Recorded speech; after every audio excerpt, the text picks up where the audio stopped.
This is Hannibal here from thehannibaltv.com, and tonight as my guest, I have one of my trainers, the second youngest Hart brother, who's been a behind-the-scenes factor in Stampede Wrestling probably as long as he was able to do it from early years, which we'll get into. But Ross Hart, how are you doing tonight, sir? Great, Devin. I hope you and your big audience had a great holiday, and looking forward to a better new year for all of us. Yeah, there's already some people watching. Josh is saying hi to you, and Paul is saying RIP to Brody Lee, who unfortunately, as you know, passed away a couple of days ago due to that lung infection. Yeah, very tragic to hear. I wasn't aware that Brody had a condition that he'd been ill for some time, because he just seemed so young and vibrant, and he was a terrific worker and he had a great career. But it's just shocking that he so suddenly passed when he was just at the prime of his career. So very sad to hear about Brody's John's passing. And let's get into your career. We're gonna try and cover your whole career tonight, which has been pretty extensive. But to start off, you were obviously born into the most famous wrestling family in Canada, the Hart families. What are your earliest childhood memories of being in such a unique family? Well, I remember being in a large family. I was the 10th of 12, so I was born in 1960. So, and I think we maybe had television at that time. I think my dad and his promotion got TV coverage around 1960, 61, but I don't really remember watching any of the wrestling on TV until I was about 4 years old, maybe. And then I remember seeing Don Leo Jonathan, the Fabulous Kangaroos, Carl Gotch, Stan Stasiak, a number of the West Coast wrestlers that we were bringing in for our promotion at that time. And the business didn't go very well with that approach. It was more of the studio type wrestling, and that format just didn't really get over with our promotion. And my dad ended up shutting down for about 6 months, and then came back on a new network and a new brand. It was no longer called Big Time Wrestling. It was now changed to Wildcat Wrestling. So we had a few names before we took the name Stampede Wrestling, I think, just to develop the flavor of our big Stampede shows, which we had in July every year, and we were always brought in a world champion or a featured star. But that's when I started remembering watching it on TV, and then about 1965, I guess. I was watching it every Saturday on TV, and our promotion really had a big boom then. Business picked up with some new stars. I remember we brought in Sweet Daddy Siki, Rocky Johnson, Dave Rule was a big favorite of ours. The Beast, Leo Burke, a number of them. And I started watching it on TV every week. And then about a year later, I got to actually start going to the shows on Friday nights when I was about 6 years old. And that was pretty neat, the live experience and watching it live after I'd been seeing it on television for that many months. But yeah, as long as I can remember, there were always wrestlers coming up to the house to work out with my dad in the dungeon, or just to pick up their checks, or sometimes to visit with my dad, and then watching it on TV. And then when I was about 6 years old, I started going to the matches every Friday night in Calgary. I was reading through the list of 2020 wrestlers passing the other night on this channel, and one of the names that came up was Dick Steinborn, who I guess was involved with Stampede Wrestling at some point in time. Do you recall exactly what he was doing with Stampede? Yeah, I think he had been in the promotion maybe in the early 60s. I'm not positive. It might have even been before I was born. And his dad, Milo, actually knew my dad from wrestling in New York and Washington, that area. This would have been in the mid-40s, maybe just after the Second World War. My dad knew Milo Steinborn, who's I a good wrestler and very strong. He did a lot of incredible strongman feats, but I think Dick might have been through here when he was pretty young, maybe around 1959 or 60.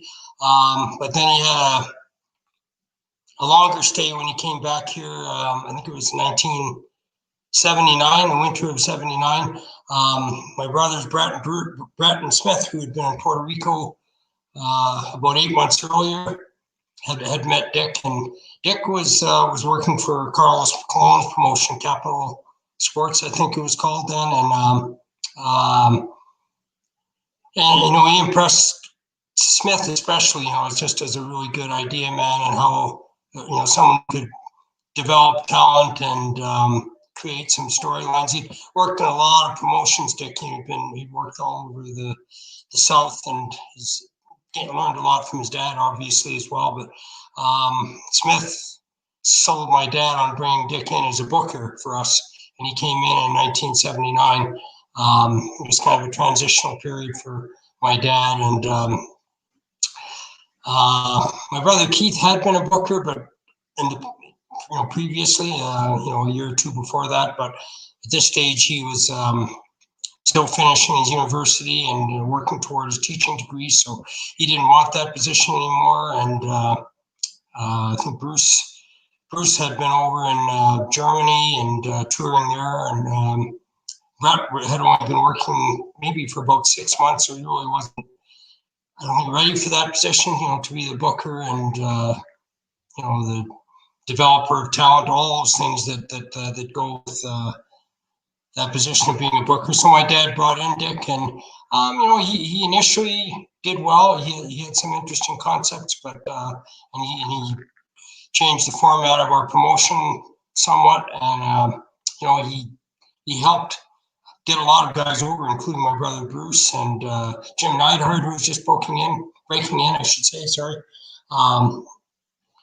But he didn't really make a good impression on my dad. He marginalized some of the better talent at the time, guys like Dynamite and Junkyard Dog, who was wrestling as Big Daddy Ritter, and my dad wasn't really happy with Dick's results, and he alienated himself with some of the major stars, guys like Mr. Hito and Mr. Sakurada, and even Brett and Keith. And so Dick only lasted about 2.5 months as a booker, and my dad gave him severance pay, and he was on his way. But he then came in about 1.5 years later, and was brought in as kind of as a pseudo world junior heavyweight champion, 1980, and dropped the title to Bruce. And that was a pretty historic match. It was just an electrifying finish when Bruce went over with the small package after Dick had apparently put him to sleep. And it was the loudest response I'd ever seen for Bruce to get over, and it really helped launch his career. But, Dick was an interesting character, though.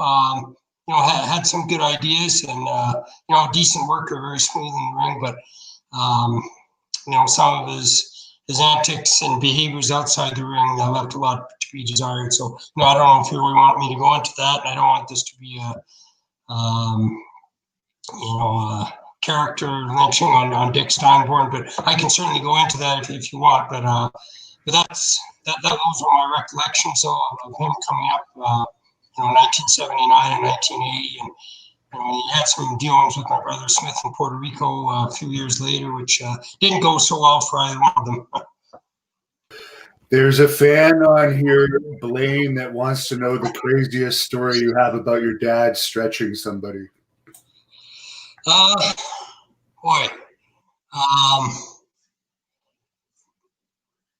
Well, I wasn't there to witness, although I did see my dad put a lot of guys through the ringer. A lot of guys who were wanting to break in or were kind of novice fans and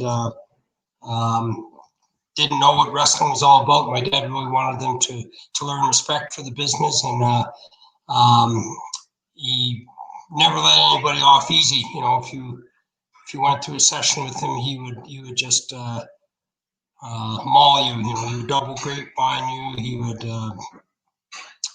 would make make your head basically touch your belly button, and he would stretch you from limb to limb, and he just came in so many different holds, and guys would just put themselves in holds, trying to get the advantage of my dad. My dad sometimes would give them his head or an arm, and these guys would go for it, and then set themselves up or leave a body part open, and my dad would just seize the opportunity. But I know one guy, he stretched pretty good. I think he was just a big fan. He wasn't a wrestler per se, but he was I think a big guy. Maybe he was working as a logger or something, or maybe a construction worker, but big fellow. And I think he'd gone to the matches a lot, and he asked my dad about trying out to become a wrestler, and he thought it would be pretty easy. Obviously he was sold on his own size and strength, and he might have had some athletic ability as well. So, but anyway, my dad put him through a pretty torturous session, and the thing with my dad is he doesn't let up after 2 or 3 minutes. If a guy even quits to holler his uncle and says they don't want anymore, my dad he doesn't stop at that point. He didn't kill anybody, but a lot of guys passed out or hollered and screamed and begged for mercy, and but my dad thought, well, they're coming up, they have to get the full experience. They really have to see what it's like, and then not just let them off easy after 4 or 5 minutes, and usually never let them up. So this poor guy, he was hollering and screaming and squealing, please, Stu, stop, Stu. And I think there were a couple of others just watching. I was too young to watch, but maybe Bruce or Brett, and somebody was recording it. I'm not sure why, just on a tape recorder, and you could hear this guy just screaming, Stu, stop it, Stu. I guess Stu had done a double grapevine on him, and the poor guy had split his pants. I guess I don't know if he was wearing pants or jeans or something, and his pants were completely split. And finally, my dad let him up after about 25 minutes. I think after he put him in a thread through, the poor guy was yelling and screaming and ran.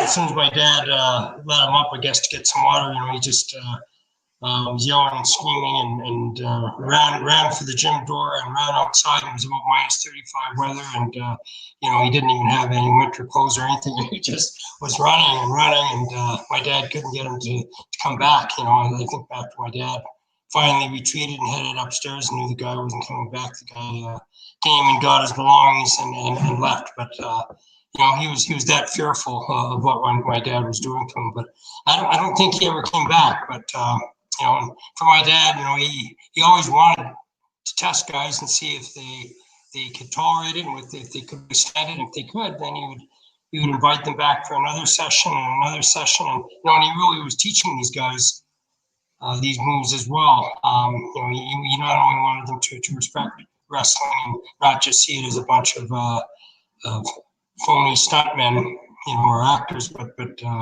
guys who could legitimately handle themselves in any kind of altercation or martial arts situation.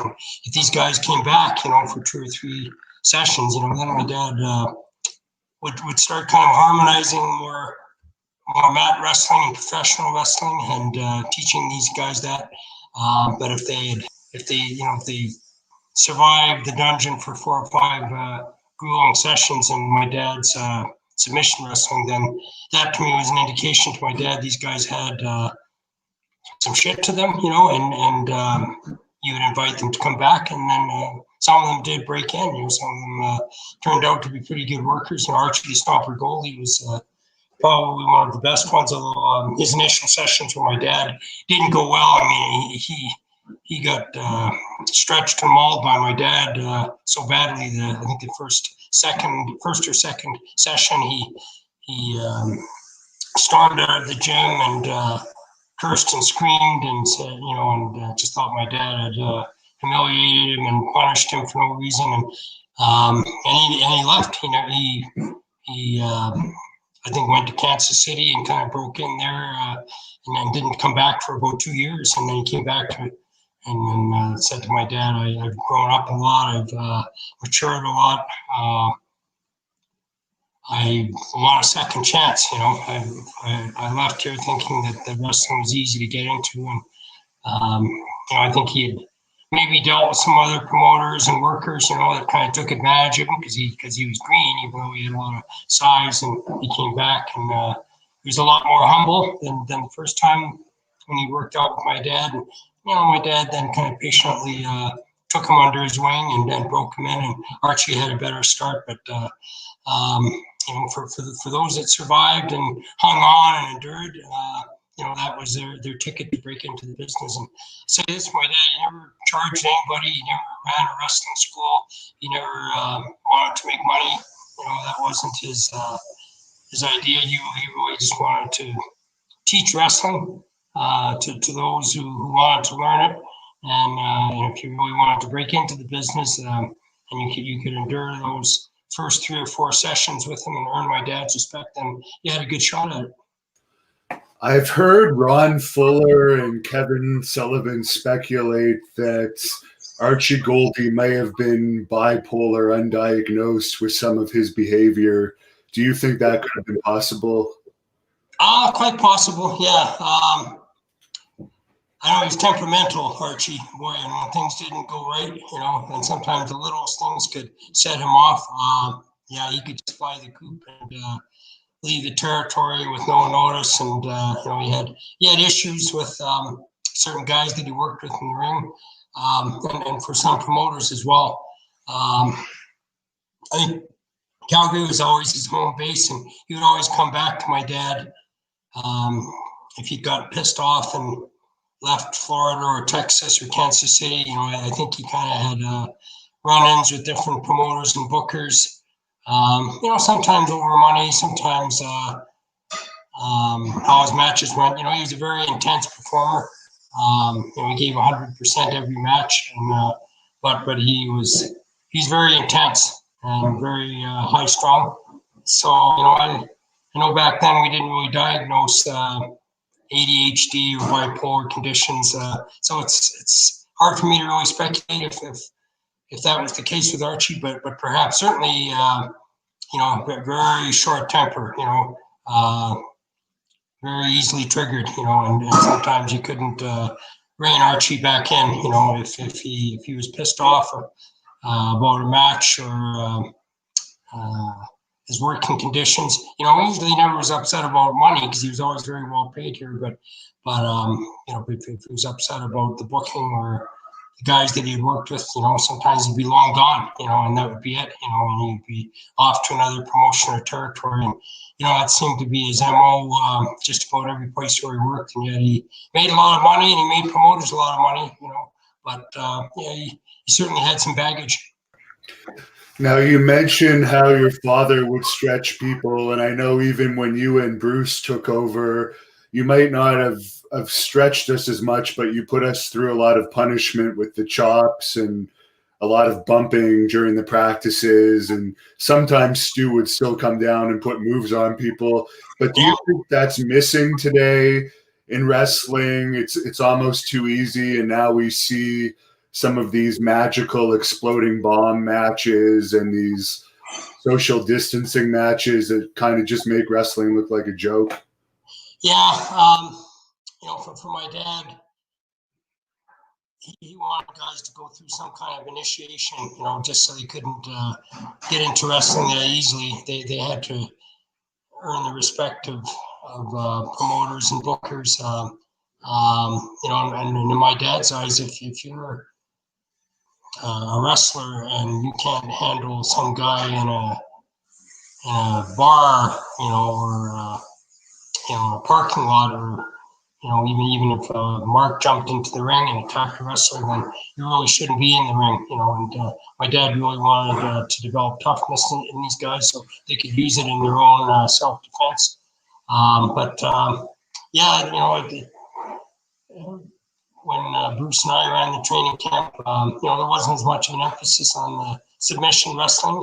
There probably wasn't as much appeal in that in the 90s and 21st century. But, certainly guys like Brock Lesnar and Kurt Angle had great amateur backgrounds, and, they did some amateur moves. They might do a nice belly to belly or German suplex or something, or a salto.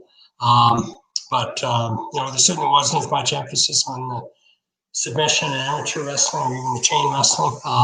But we put guys through pretty good conditioning. We wanted guys to be able to work a 15, 20-minute match without blowing up or just doing a few high spots and then huffing and puffing and having no energy to carry on for the next 18, 19 minutes.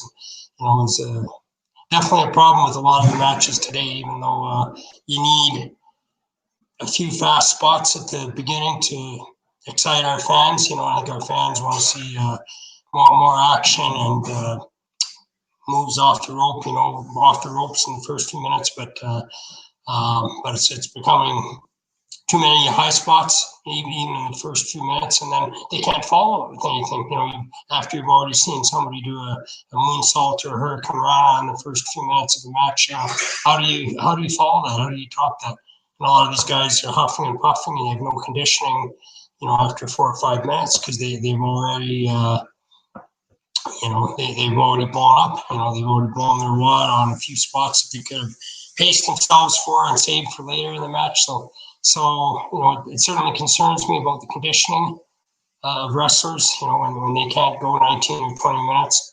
And they're doing all these high spots in the first few minutes of the match, and there's nothing left to follow that with. So that's certainly a criticism I have of a lot of the promotions I've seen today. Now, as far as when you started actually working for your father, we've heard Brett say he used to sell programs and so forth when he was around 5 or 6 years old. Did you start in the business doing those type of jobs as well?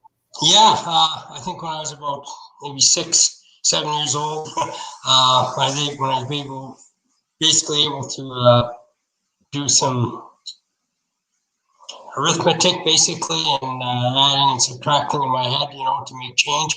That's when I started selling programs. And then, Brett was 3 years older. And we used to always compete with each other.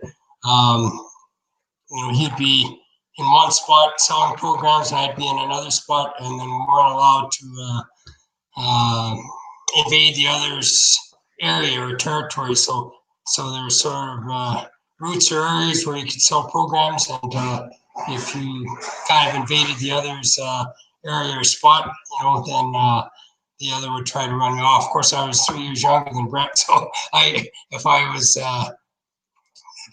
selling any programs before they passed Brett would see these guys come, and they already have a program, so he knew already that I was further down into his area and kind of beating him to the punch and selling programs to them before they got to him. And then pretty soon he'd be chasing me out of there, running me off, so.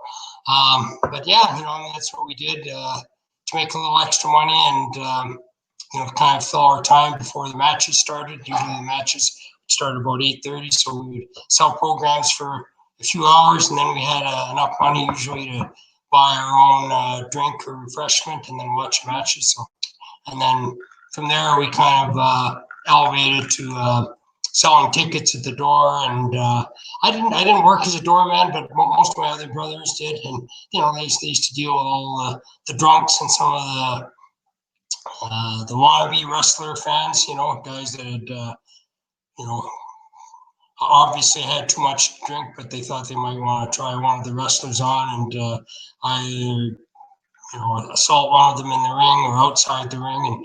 And that working at the door is my brothers Brett and I think Bruce Smith. Wayne did for a number of years before he refereed. You didn't get paid very much for it, but you had to deal with all fans who were trying to sneak in, or the rowdy fans, or if there were fights among different fans, you usually had to try and deal with that and still work the turnstiles to make sure nobody was sneaking in. So that was a very busy job if you're working the door, sort of like Grand Central Station, because you had all the fans passing through you to get into the matches, all of them passing through you to go out during intermission and go for a smoke or go to the cafeteria and then come back in, as well as, watching guys who are trying to sneak in or use somebody else's ticket stub to get in. So, but for a lot of my brothers, that was sort of their initiation to maybe refereeing or working on the ring crew. And I kind of bypassed that. I sold programs, and then I was sort of in charge more of things in the office. I was looking after posters for different towns and newspaper ads, and I learned a lot of that firsthand from my mom working in the office. So, but that was sort of the route you took. You sold programs, you maybe worked at the door, and then you were transitioned basically to going on the ring crew for some time and setting up the shows there, and then refereeing. For my dad, sometimes he would use my brothers in dual roles. They would be in charge of driving the ring truck to the shows, setting up the ring, sometimes the chairs, the ring bearers, then refereeing, and then quite often settling up with the gate. If one of the bookers like Dave Rule or Tiger Tommaso wasn't collecting the money from the agents, or our sponsors are there, then one of my older brothers would do that. So, so there was a lot of responsibility with that. And then, after that, maybe if you really wanted to break into wrestling, my dad would put us through the same training and preparation that a lot of other wrestlers did, and my older brothers, they got that opportunity if they wanted it, but it was never pushed on them by my parents. It was only if you really wanted it. My dad expected you to work out, go to school. He wanted all of us to wrestle as amateurs, as long or as far as we possibly could. Brett did very well as an amateur. Keith did quite well as an amateur. Owen, of course, did very well years later. And then when they kind of went as far as they could in those areas, then they had the opportunity to break in. And, for most of us, we knew it would be a painful ordeal if we got stretched by my dad, and he certainly wouldn't show any leniency with us. But we wanted to learn, so we wanted to learn my dad's craft, so we weren't just a bunch of pretenders or, promoters' kids that kind of got an easy ride and then they got put over just because they were promoters' kids, but they never really learned how to wrestle. They didn't really have any athletic background. And, for us, I think we were all pretty decent athletes. We played football or baseball, but all of us, tried wrestling and went as far with that as we could. And, and it was kind of interesting because Smith had tried his hand at wrestling. He kind of broke in first, and then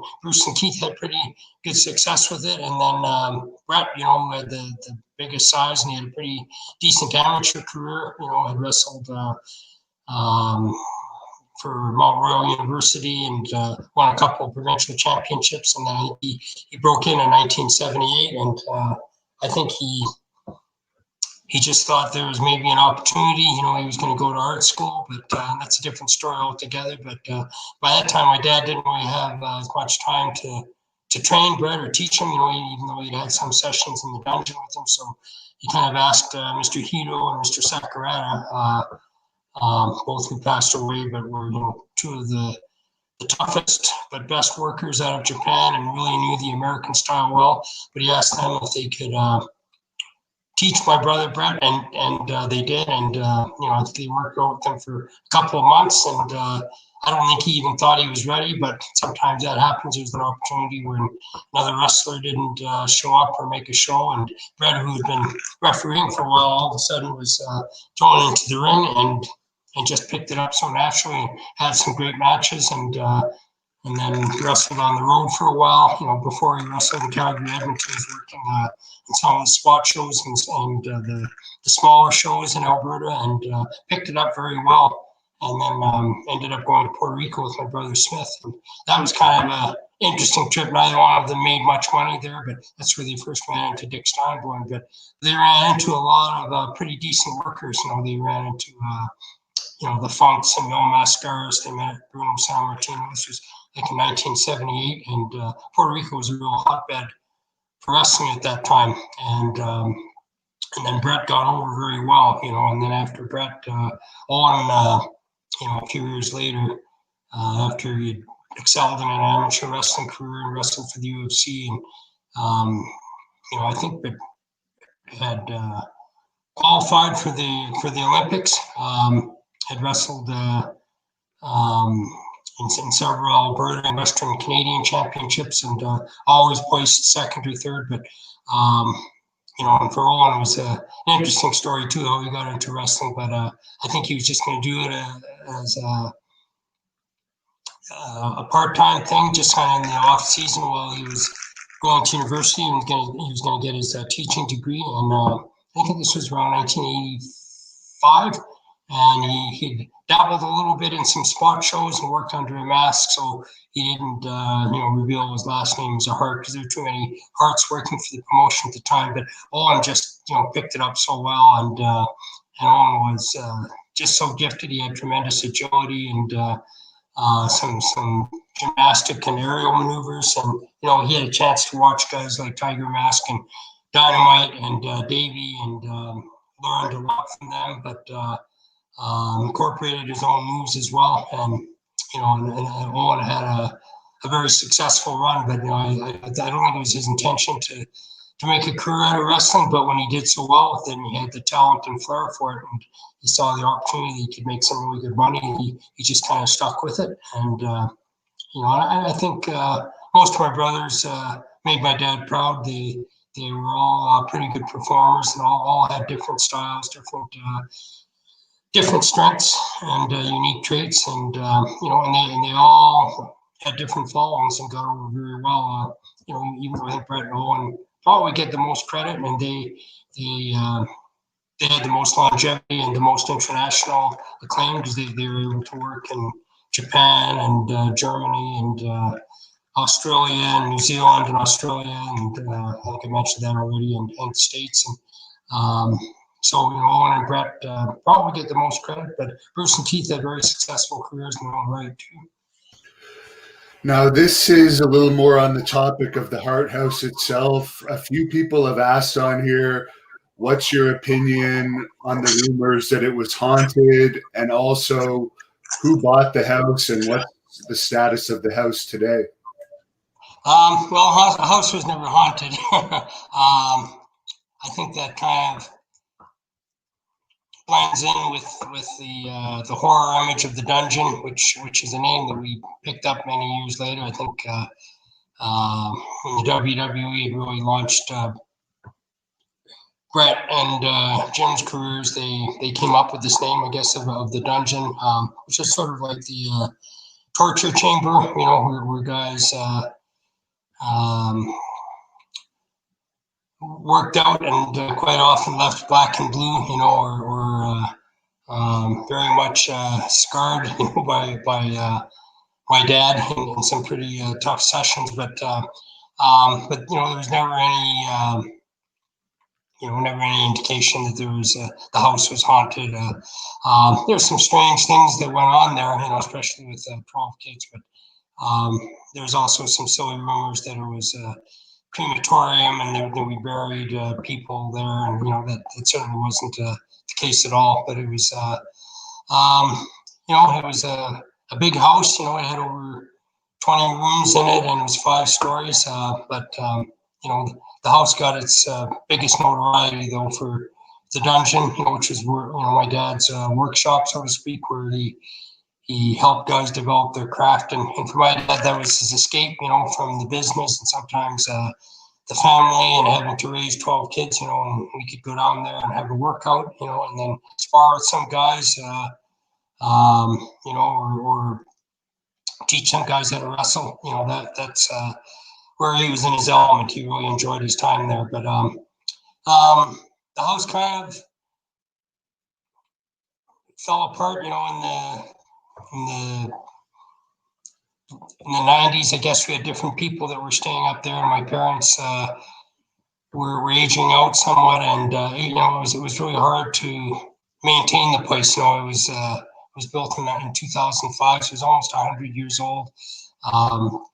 We needed a new foundation. The flooring had shifted in the bottom level of the house.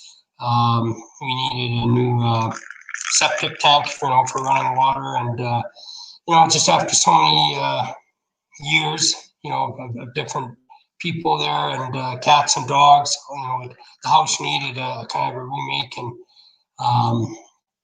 it was still a great place to go for our family events. Like we had Sunday dinners there every week.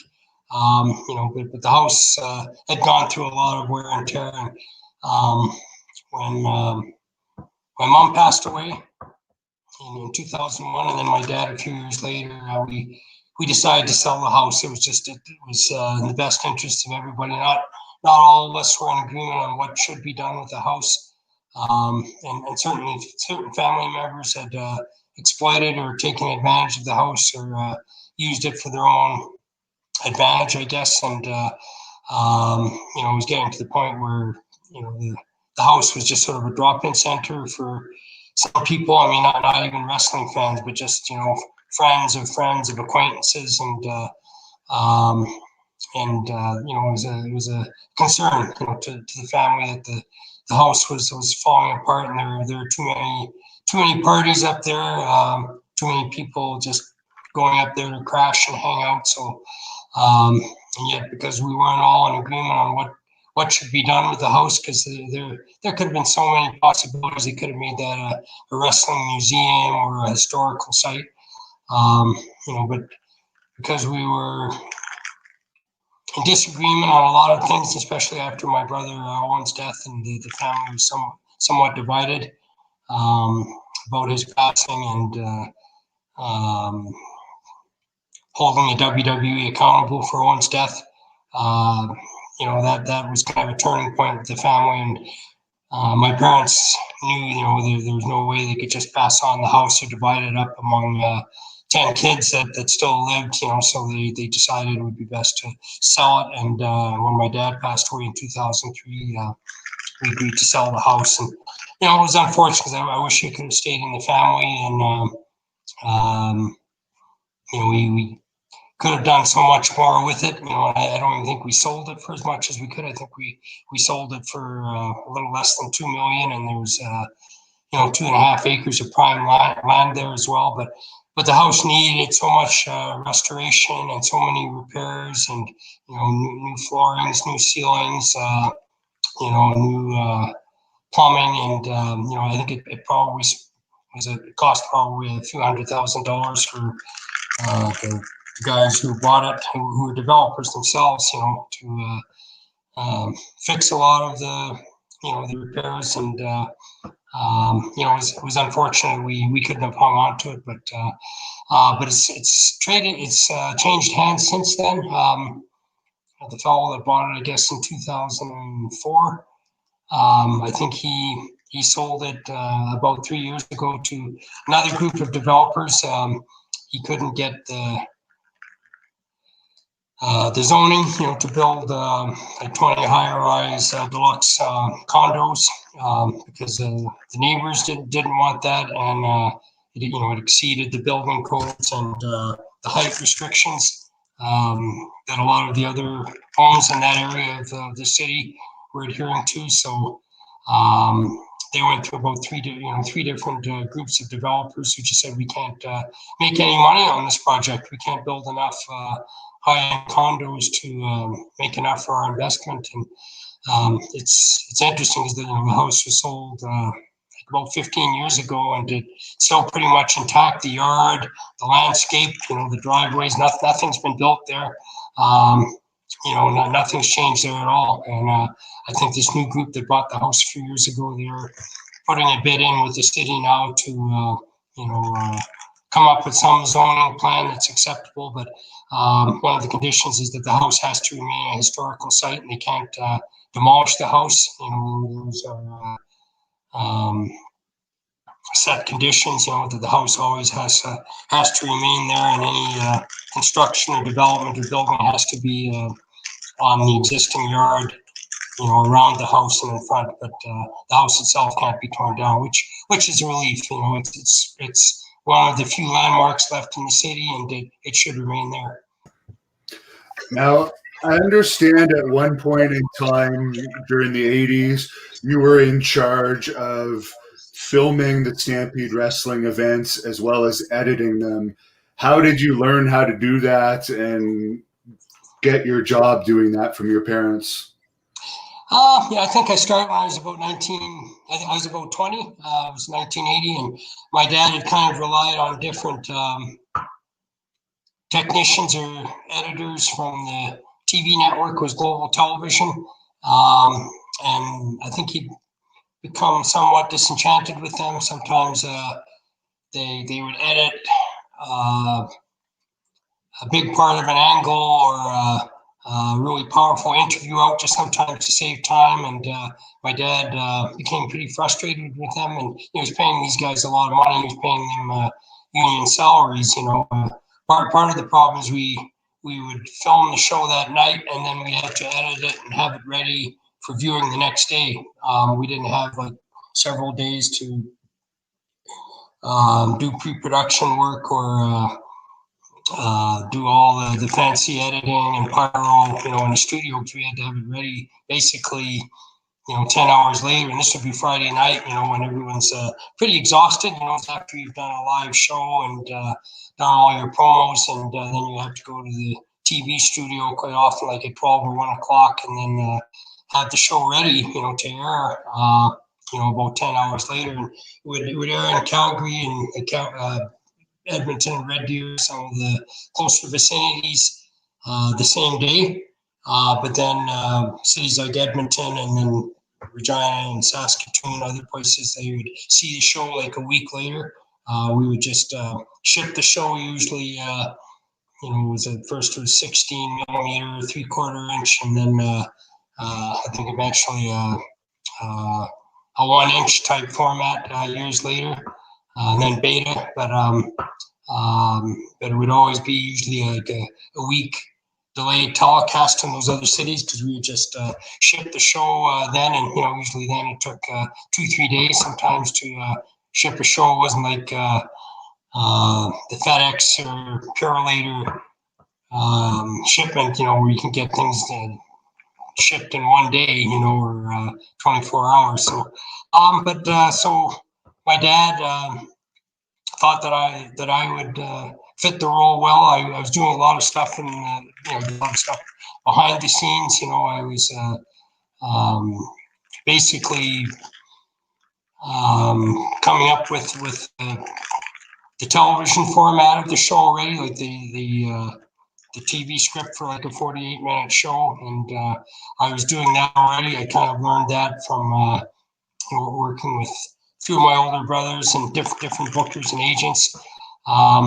And so I was doing that basically just on the wrestling front, so the wrestlers knew how long their match would go and how many minutes of it would be shown on TV, and when we'd pick up the match in progress, basically. But when I was doing that, then I just sort of graduated to the role of doing the editing, working with the cameramen and making sure they picked up the match when they were supposed to in progress, and then that we didn't cut away from an interview, even though it went a bit long. If somebody's interview went 2 minutes, but they were taking a little longer to get to their point, and sometimes just building up to a high tempo or a hot angle, so we just didn't cut things like that off, so that was sort of my role, to kind of direct the photographer and make sure that they didn't overlap or miss any important sections. And then I'd go to the TV station after, and sometimes we'd have like well over 2 hours of footage, and we had to condense it down to a 60-minute format, and that took a long time, just because we didn't have all the modern editing things that we had, back then. Usually had to go through everything from start to finish on a show, and then sometimes just estimate or project where to cut things. So we wouldn't have too much. We'd have enough just for a 48-minute show. And, so I just sort of took on that role, and it was great, but it was made for a tiring day, because usually I'd be at university during the day. I was studying to be a teacher, and then kind of developing the TV program and scheduling all the interviews and angles. Usually I'd be doing that with Bruce or Keith or whoever was the booker, and then doing the live production of the show that night, which would usually be about 3 hours, and then quite often editing all the promos and interviews for the out of town segments, and then going to the TV station, and that usually would take quite often 4 or 5 hours to edit the show, and then add the introduction and conclusion music. And back then it was a pretty basic shoot. We didn't have all the fancy graphics or pyro. I wish we did, but for most of our fans, they were sold mostly on the content and the hardcore wrestling and very intense matches and angles, and very colorful and unique characters. Speaking of colorful and unique characters, Chris Norman had a question. Any memory of David Schultz? I believe today is the anniversary of his 2020 incident with John Stossel. Oh, is it? Okay. I couldn't remember if it was December or January, but yeah, I think this would be very close to that time. Yeah, David was a real character. He was, he could be very high strung, very energetic, high tempo, but we made a lot of money with him. He was a great interviewer. People could really relate to him. He had the Southern gab, and he was very strong-willed. He could be temperamental, but boy, he could back up what he said in his interviews. He just didn't want to get on the wrong side of him. But we made a lot of money with him. He was just very energetic, very sure of himself, and he treated everybody the same. But if you spoke the wrong way with him, or spoke out of line, boy, he would intimidate you, and you had to be very careful with him. Sometimes he could be temperamental with wrestling fans, or if there was a reporter maybe that was not putting wrestling over, but you had to be careful. You couldn't slap around a reporter or even grab them by the collar. But David commanded respect from everybody, from fans, from reporters, everybody, guys who were breaking in. I wouldn't say he was a bully by any means, but sometimes he'd be very reactive, and if he didn't think you were listening to you, he would backhand you or wallop you pretty good. So you had to be careful. You had to kind of know how to handle him, and the little thing could set him off sometimes. I think he drove on his own on all these shows. He always drove himself. He usually had a Cadillac or Lincoln or something, and he would take 4 or 5 guys with him, and he never trusted anybody behind the wheel but himself. So he'd drive on these long trips, sometimes 7-8 hours, and he'd be absolutely wired. I don't know, he'd be drinking coffee, and I don't know what else he would take to keep his energy level up. And then sometimes by the time he got to the shows, he was on fire. The littlest thing could set him off. If the ring was late or somebody's match went too long, David could get pretty edgy, because he'd put in a full day and been driving 7-8 hours sometimes, and he just wanted to get the hell back on the road and on the next, get on to the next show. But he wasn't a guy you took liberties with, and if you were one of his passengers that were riding with him, you were on time. If you were even a minute late, he would drive right past you. He would leave you behind. That's just the way he was. He didn't wait for anybody. So he was. He had a lot of confidence in himself. He was a great talker. He was a great character. We made a lot of money with him. he was one of our biggest draws, I think, from 1980 to about 1984, and he did very well. I mean, when he left our promotion, he made big money in Oregon for Don O, and then he went to the AWA. Had a really good run there with Hulk Hogan and Jesse Ventura and a lot of other big names. And then he went with Hulk and Mean Gene Okerlund to the WWF. So, he was a proven star by that time. But, he really broke some ground in Calgary, though. And, he was a big success for us. But, we had to kind of handle him delicately because sometimes he could be very volatile and explosive. Keeping It Redneck says, what do you think about Harry Smith's career so far and any chance he might go back to WWE? I do understand he's now a free agent, and I know they have been filming stuff with them, so I assume that might be a sign that he could be going back. Yeah, I haven't talked with Harry recently about what he's doing. I don't think I think he was last under contract was with MLW, the promotion out of Philadelphia, and I think he is a free agent now. So from what I understand, AEW and WWE both expressed an interest in him, and I think whichever one makes the best offer to him, I think he should go for. Harry, I think he's at the prime of his career. He's even during this pandemic, he's been working out very hard. He's been training at some different dojos, I guess, in Florida, and I'm not sure if he's gone to one in Arkansas with the travel restrictions. But I know he's in tremendous shape. He looks great. So I think he's ready for some major exposure. I'd like to see him go back to WWE, but they have to handle him better than they did years ago. They didn't give him an opportunity there before. They really misused him, and like a lot of young talent, they kind of missed the boat with. They didn't really utilize Harry to his fullest potential, or TJ or Tyson Kidd. They put the tag team title on them, and then they didn't have any guys for them to work with.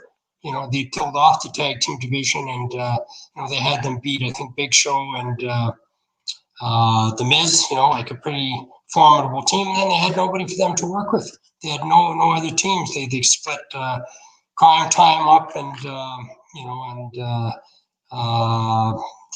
the Colognes, they had broken them up, and there were basically no team for them to work with. And it's no wonder they didn't get over. They didn't have any teams to work with, no rivalries, and then they kind of just wasted them. And then they didn't know what to do with them after that.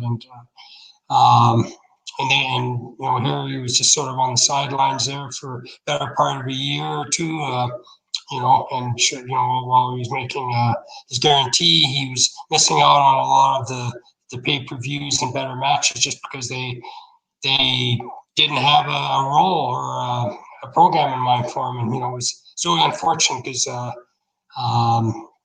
he could have had so many great matches, with some of the talent that they had there. And in their eyes, they just thought he was too naive or too inexperienced, and and they wasted him. And so I would understand if he has some reservations about going back there. I think he's matured a lot since then. He's worked a lot in Japan, and he's worked all over the States and quite a few places in Europe. And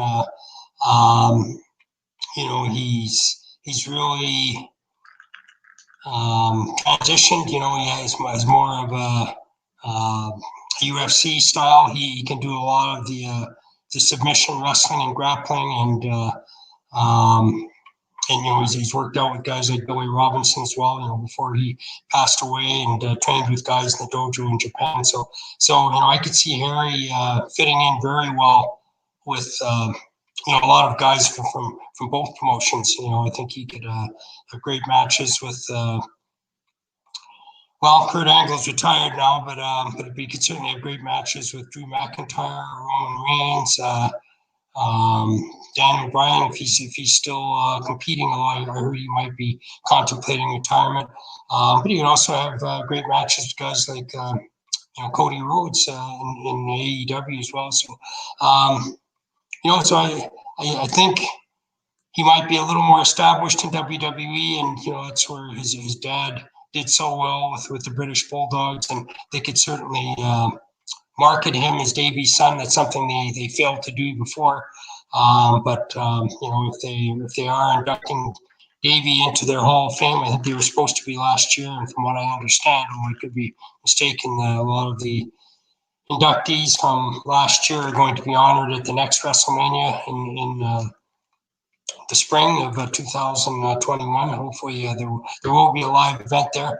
And that could be a great launching for Harry. If they're inducting his dad into their Hall of Fame and they bring him back in, but they need to handle him better than they did before, because they really wasted his career, and I think it was a good learning experience for him, but it just showed WWE sometimes they have so much talent at their disposal, even guys that have gone through their developmental group, and they miss the boat with them.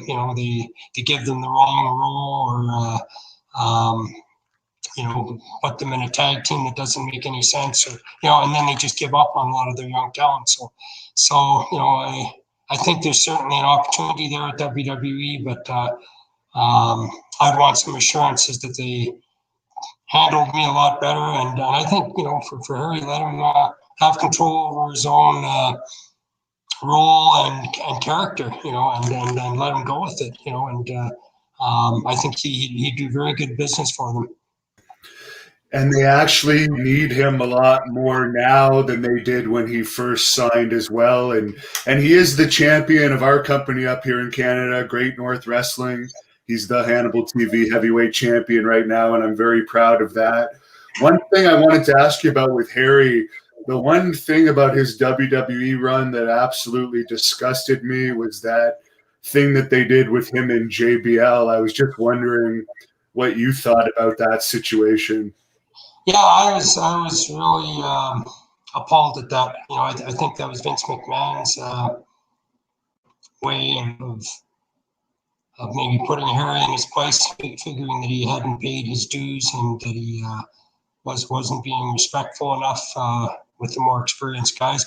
I'm not sure. Harry had been there for a while, had gone through developmental, and I know it was WWE's way of trying to bury him and humiliate him, especially in front of his home fans in Toronto. I think it was in the AC Centre, and from what I understood, it was something that was just sort of done at the last minute. They just think it was because it was a TV taping, and then they just said, "This is what's going to happen here."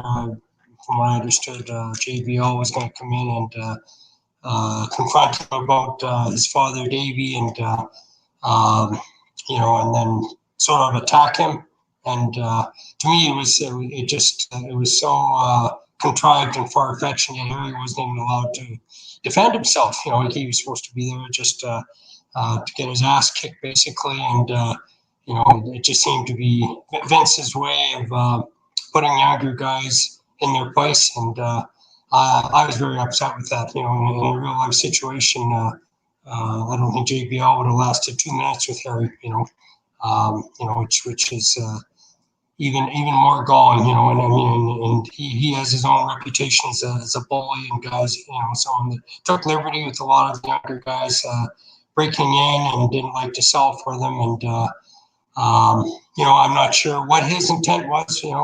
If he was a willing participant in it, or he was just doing what he was told by Vince and whoever the bookers were for the show. I don't know, but I was disgusted with it. I just thought it was something intentionally done to basically sabotage his career, and show that he needed a lot to learn and that he had a lot of ropes to climb. But to me, it was just it's counterproductive to getting your younger stars over, and yet they've done that with so many of their guys before. How many times have you heard where WWE had somebody lose in their hometown? Just keep them in their place, and test your your tolerance, basically, just to have you lose in front of your own fans, and then knock you down several times before they give you a push. So that's all, I guess, behind us. I think Harry's he's grown and matured a lot since then, and I don't think he would let either promotion do that to them. I don't think AEW would do that. From what I understand, they treat their boys very well. But I don't think Harry would stand for that. With any company. It's something that's happened time and time again with AEW, but with WWE. But I think they're treating a lot of their younger talent better, but they're still not getting them over. Too many guys that I see from NXT that look the same. A lot of them don't stand out. They don't look unique. They're all basically taught the same way to bump and go into the ropes and elbow somebody coming out of the corner. And for me, the biggest problem is they've got a lot of guys, but nothing really looks unique or stands out because they're all taught and trained the same way. And I think they would really better themselves to recruit some guys from Japan and Europe and other places, and let them show their own stuff in the ring. As long as it's not something that's dangerous or awkward or working on the wrong side. But it's a big criticism I have though of the NXTs. And there's some tremendous talent there. Don't get me wrong. Some guys look incredible and they do some brilliant things, but a lot of them look the same, and there's just too much of an emphasis on high spots, and a lot of what they do in the ring just doesn't look natural or realistic. And as far as Harry's father, Davey Boy Smith, who, as you mentioned, he's supposed to be inducted in the Hall of Fame this year with Harry doing the induction speech, from what I understand. Do you have any memories of working with Davey from your time in Stampede Wrestling? And of course, he was also your brother-in-law. Yeah, well, I was very close to Davey. I knew him a lot before he was even dating my sister Diana when he first came in for us, I think in 1981. Dynamite Kid, who was his cousin, helped get him booked here. We needed sort of a counterpart to Dynamite, somebody who Dynamite could work with, who also knew the British style. Dynamite had worked very well with a lot of the American wrestlers, the Japanese wrestlers. I mean, it just was a testament to how good he was. But we knew he could get over very well if he could work with some other guys from the UK. And with the exception of Marty Jones, we hadn't brought in anybody for a while. And Marty actually was a tag team partner here at Dynamite. So Ted Betley, who had trained Davey and Dynamite together. Obviously, Dynamite a couple of years before Davey. I think Dynamite helped train Davey just before he came over to Canada. Bruce, who was booking at the time, thought this could be a really good concept if we brought Davey in, but we didn't announce him as Dynamite's cousin, but just sort of as a up-and-coming British star, who could challenge Dynamite for the world mid-heavyweight title, and Dynamite was working heel at the time, so it was great. So we brought Davey over, and people didn't know for about 4 or 5 years that they were actually cousins because they worked against each other for so long. And then it wasn't until we switched Dynamite babyface, I think, which was around 1983, 84, about 3-4 years later. And then they started touring Japan together. That was sort of leaked out that they were cousins. But I had a very good relationship with Davey. He was mischievous. He was always pulling a lot of pranks. Usually pretty harmless pranks, but you had to be careful. He might spike your food or your drink or something, or something might be different about your seat. Once you'd gone to the washroom or to the restroom or something, and come back to it. But Davey was a great performer. He loved wrestling. He liked being on the road trips. was a great character guy. Worked out hard in the gym, and he he was a great performer. I kind of had a relationship with him, and when he started dating my sister Diana, I thought, well, I knew that he would do his best, to make her happy. And when he was working for my dad, and it was, he could have been a little awkward where he's dating the promoter's daughter, but my sister Diana fell in love with him, and he was courting her, and he's obviously focusing on her and not other females or fans or anything like that. So I developed a pretty strong personal relationship with him because he was part of the family. Eventually married my sister Diana. But I was on a lot of road trips with him. Never wrestled against him. Trying to think if I had one or two tag matches as a partner of his when we worked for joint promotions in England many years later. But definitely was on the road with him a lot. And Davey always was loyal to, he always had your back. And, it didn't matter whether it was at a show or at a bar with some drunks or at a nightclub, if somebody was causing trouble, Davey would sort them out pretty fast, very loyal and very protective. That's what I always admired about him. And he was just an incredible performer in the ring, very, very much like Dynamite. And as far as Dynamite Kid, I understand there's going to be a dark side of the ring about Dynamite coming up in their season 3, and they've interviewed some people from Calgary already, such as Diana. Are you one of the ones interviewed for that? And what I wasn't.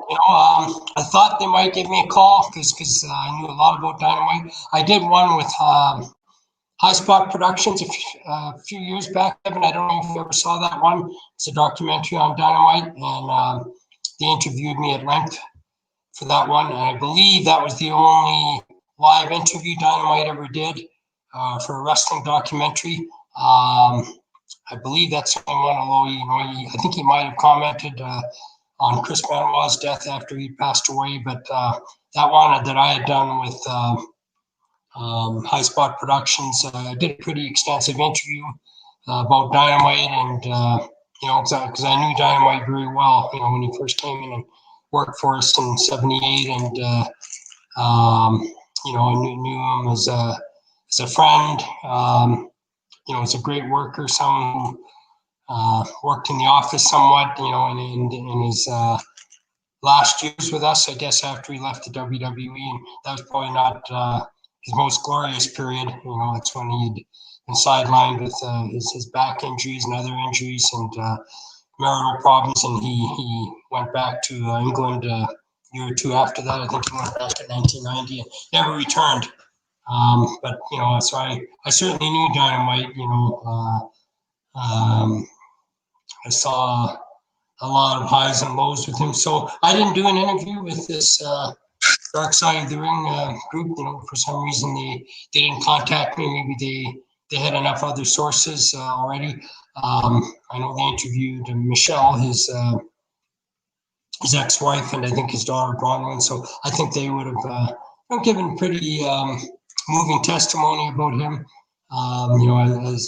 As a dad and husband, and the more humanistic side of Dynamite, I guess, and obviously, some of his character flaws and things that, unfortunately, demonized him, I guess, in the latter part of his career, and led to him leaving his family and going back to the UK. So I'm looking forward to seeing that. I haven't really been impressed with Dark Side of the Ring's productions on some of the other documentaries. I wasn't very happy with the one they did on my brother Owen. I think there's so much more they could have added to that. I think the Montreal Screwjob was terrible, their coverage of that. I don't think they interviewed Brett more than like 2 minutes about it. And then, so much of it they devoted to, Jimmy Cornette and Vince Russo, and this back and forth accusations on both parts, and and you completely lost sight of what was really going on, and the real behind the scenes, control, development of this idea of Brett dropping the title in Montreal. So I have not been impressed with Dark Side of the Ring productions. Even some of the others. Chris Benoit's documentary. Even how they portrayed. What did you think of how they portrayed Kevin Sullivan in Chris Benoit's documentary? They made it seem like Benoit. They kind of glorified him, and then kind of threw Kevin under the bus. Yeah. I mean, they really lost their focal point there. Nancy was married to Kevin, and Kevin was booking, when Chris was working for WCW, and there may have been some heat there, but there was absolutely, there was no correlation between Kevin and her death, and her earlier marriage with him, and just, even planting that idea, suggesting that, just seemed to be pretty hollow, and there's nothing to substantiate that. But I'm just being honest. I've been very disappointed with the Dark Side of the Ring productions, and really their selection of wrestlers and witnesses, I guess, and people giving testimony as to what was going on. Even with the Macho Man in his documentary, they could have been a lot more selective. I know some wrestlers are under contract maybe and can't speak freely. If they're still under contract with WWE or something, but there are a lot of wrestlers who are free agents now, who are pretty independent, and they didn't refer to them. They didn't consult them, and I just thought their ideas were almost like storylines, that didn't go anywhere, and very questionable selection of testimonies, just like whoever was interested in speaking about something, even though they really weren't directly involved or aware of what was going on, or with behind the scenes details, about the wrestlers that they were featuring, I have kind of low expectations of what Dynamite's documentary will be like, but I'll certainly watch it. And it's unfortunate they didn't get any testimony from him. Unless they even interviewed him before he passed away, and I don't believe they did. So I'm concerned it's just going to be kind of a low budget production. But I am glad that they interviewed Michelle and Bronwyn. I think they're commentaries, certainly be worthwhile to hear, and they definitely should have their say about their lives and relationships with Tom. I was gone from Calgary by the time Bronwyn started wrestling, who is, of course, Dynamite Kid's daughter. How was she in the ring, and is she still wrestling? I don't believe you had anything to do with her training. No, I've never actually seen her wrestle. She's been a pretty successful valet. I've seen her on some of the RCW shows as a valet, and yeah, she's great on the mic. She always looks very classy. She looks feminine, but not slutty or anything like that. She lets the wrestlers get their heat in the ring.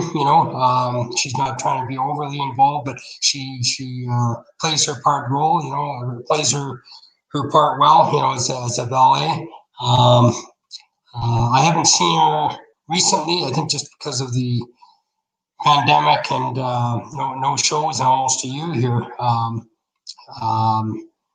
I know she had been performing as a valet on some of those shows, and yeah, she always looked impressive, but she didn't seem interested in getting in the ring. To the best of my knowledge, she never actually had any matches as a performer, and I don't think she was looking for that exposure. I think she was just happy to be a manager or valet, and seemed to do that role very well. As far as Dynamite Kid, for his time as the booker for Stampede Wrestling, I've never really heard about it from you. I've read about it in various books, but I'm wondering what your opinion was when he was booking, I guess, after his WWE run ended there in the late 80s. Yeah, it didn't go well. I always had a lot of respect and regard for Dynamite, especially for his work rate in the ring, even after his back surgery, and he had the herniated disc, and he was slowing down from some other injuries as well. He was still performing very well in the ring. He lost a lot of his size and strength, and he certainly lost a lot of his mobility, after his back surgery. And I was amazed that he even was back in the ring like 3 months after his surgery. And he had a good eye for talent. Dynamite could watch anybody, and size them up and give them a very accurate rating out of 10 as a performer. He had a good eye for talent. He was taught and raised very well, breaking into the business, and had a great work ethic. So I never had any doubt about that. But unfortunately, his ideas and concepts didn't get over very well with the promotion. I think at the time we were kind of going through a transition. My brother Owen had just a few months earlier had gone to WWF, and that we'd lost a lot of our star drawing power with him. And Brian Pillman had gone. I think he'd gone to WCW. And, I think there was maybe unrealistic high expectation for Dynamite and Davey to launch the territory again, to kind of set the Stampede promotion on fire. When they came here, and it was really not a bad time for him. It was just, he had falling out with the WWE after the incident with Jacques Rougeau, and the fight where he got his teeth knocked out, and I don't think Dynamite was quite ever the same after that. Something was definitely missing there. I think he just became very embittered about how that happened, and it was. He never really had the chance to even the score with Jacques Rougeau, or have a one-on-one fight with him, because it was pretty much, obvious it was like an ambush, it was this, and maybe he had that coming to him. I know Dynamite had pulled some pretty devious pranks on them, and then there was a dressing room altercation where he attacked Jacques, and Raymond wasn't even able to defend Jacques because he was on crutches with a knee injury, and yet, it was very unfortunate, those circumstances that happened, and leading up to Dynamite's quitting WWE, and on pretty bad terms. When he came here, he was brought in as a booker, and that probably was a mistake. I think Dynamite didn't want to be subservient to anybody else. He didn't want to be taking orders from Bruce or anybody else who was booking at the time, and I guess my dad had thought we needed kind of a house cleaning with the promotion, and the guys needed more respect, I guess, and needed to be more professional, on the road, maybe looking and dressing the part. Too many were kind of showing up late for shows, behaving badly in some of the bars and nightclubs, and for some of the boys, it was more of a priority to get to the nightclub or the hotel after the matches to party than have a really good match on the show, and my dad brought Dynamite in to sort of clean house and clean up the promotion, but unfortunately that didn't really happen. Initially there was some success when Dynamite brought in, and when he was brought in, and he brought in Don Morocco and Harley Race and some pretty big names, but unfortunately, under his booking, he was hot-shotting a lot in a lot of the major towns. Like, we would have a cage match one week, and then the week after there would be like a street fight, and then the week after that there would be a ladder match or something. Like, it was too much overkill, and after a while, it lost its novelty with our fans, and to be honest, Dynamite and Davey at the time weren't looking their best. They had worked for WWF for 3-4 years, and now both were dealing, overcoming injuries. Davey wasn't as bad, but we were trying to push them as a tag team, and to be honest, Dynamite didn't have the same, didn't have the same flair or mobility that he did before. And, I guess a lot of the fans could see through that. And I think he became discouraged after a few months. And, he was supposed to be our booker and going to all the shows. And after a few months, he wasn't even going to a lot of the spot shows. He was just staying at home. He didn't want to travel. I couldn't blame him or Davey for that matter. They were accustomed to flying, directly to shows and taking rented cars and staying in nice hotels and performing in front of 15 or 16,000 fans. It was a show that was loaded with Hulk Hogan or Ultimate Warrior, Andre the Giant, or the Macho Man. Now they're wrestling in front of crowds here with a few hundred fans, and I think that was, demeaning in their eyes. It was a step down for them. But sadly, bringing Dynamite here was a disaster. Our business went down very much under his booking, under his management, and even though he had a great eye for talent and was a hard worker in the ring, I think he was kind of limited in that role. But he really didn't have the concept of booking and developing talent and overseeing an entire cast, of different wrestlers. When you think of wrestling as a cast, you've got 15, 20 wrestlers, and you have 7 or 8 key guys, who might have your titles and be in your main events and semifinals, and the ones that you got to build your angles and programs around. And Dynamite seemed to have no concept of that. He lost that pretty quickly, and I think he got discouraged, and he kind of lost interest and became kind of embittered. Working for my dad, and my dad was paying him his guarantee. But then when he stopped going on the road and wasn't working all the shows, my dad naturally didn't pay him. And then Dynamite seemed to have this idea that he should be paid his guarantee no matter what, no matter how small the crowds were, or if he wasn't making all the shows. So he became embittered with our promotion. But I think for him it was discouraging to see that he couldn't help kind of relaunch the promotion. Maybe it was an impossible job. Maybe it was too hard to do after Owen had gone and after Brian Pillman had gone and Chris Benoit was going on a lot of trips to Japan, and maybe that was kind of the end of the promotion. Because our promotion didn't really last much longer than a year or two. And then WWE just sort of taking all your best talent, and as soon as you kind of got somebody over or built up as a star, they would be off to WWF or WCW or getting booked in Japan. And you couldn't begrudge these guys. They had to go where they could make the most money and get the most exposure. But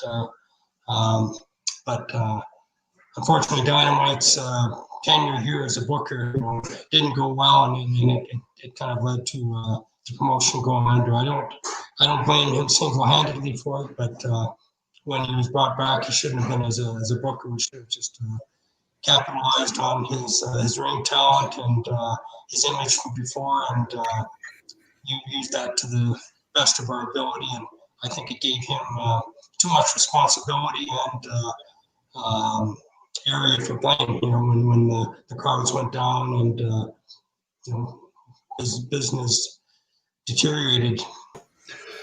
Now, I think there was also an incident at the Texas Gate in Cochrane that led to him leaving Calgary too. Wasn't there some type of altercation? And funny enough, that bar ended up sponsoring one of our shows in Cochrane for Stampede in later years. Yeah, I didn't hear directly what had happened, Devin, but my understanding was it was before Tom had moved to England, moved back to England, after his marital problems with Michelle, and I think he had some other problems as well. He owed a lot of money to IRS in Canada and the US. He hadn't paid back taxes for a number of years, but his brother Mark had come over, and I don't know if Mark was staying with him at his house in Springbank. Dynamite kind of lived in a rural area west of the city, and Cochrane wasn't that far from there. It was probably maybe a 20-25 minute drive. And I had understood they'd gone to a bar there. I think it was kind of a country and western bar. I'm not sure if Mark precipitated it. I know Mark, he could be unruly, and if he had too much to drink, he would take a cheap shot at somebody, and quite often if he knew Dynamite was there to kind of back him up or be behind him, he would. And I understood they beat up some guy that recognized Dynamite, and I think the guy approached Dynamite. I'm not sure if it was in the bar or in the washroom, and I think he said how much of a fan he was of Dynamite's or something. And I don't know, for some reason they took it the wrong way. They thought the guy was being a smart aleck or, making out he knew them better than they did. Tom could be very standoffish with strangers. And if he didn't like the way you looked or the way you spoke to him, quite often he would backhand you or give you a headbutt, and your head would be spinning. You wouldn't even see it coming. And Dynamite was a quick artist, and when he hit somebody fast, before they could even react or defend themselves. And that's what I understood, that Dynamite and Mark beat up this fan. And I don't know if it was days later that they'd come back there to the same bar, and this guy had some friends there. I don't know if they were part of the bouncers or staff there, but I don't think it could have been the same night, but I think it, I could be mistaken about that, but I understood it was a few days later, and Dynamite and Mark had gone there. I think they frequently went to this place, and these guys went after them, and I understood it took place in the washroom, and Dynamite and Mark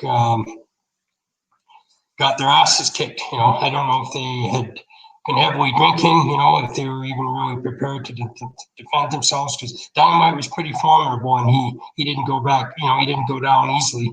Mark, I don't think, was nearly as formidable, and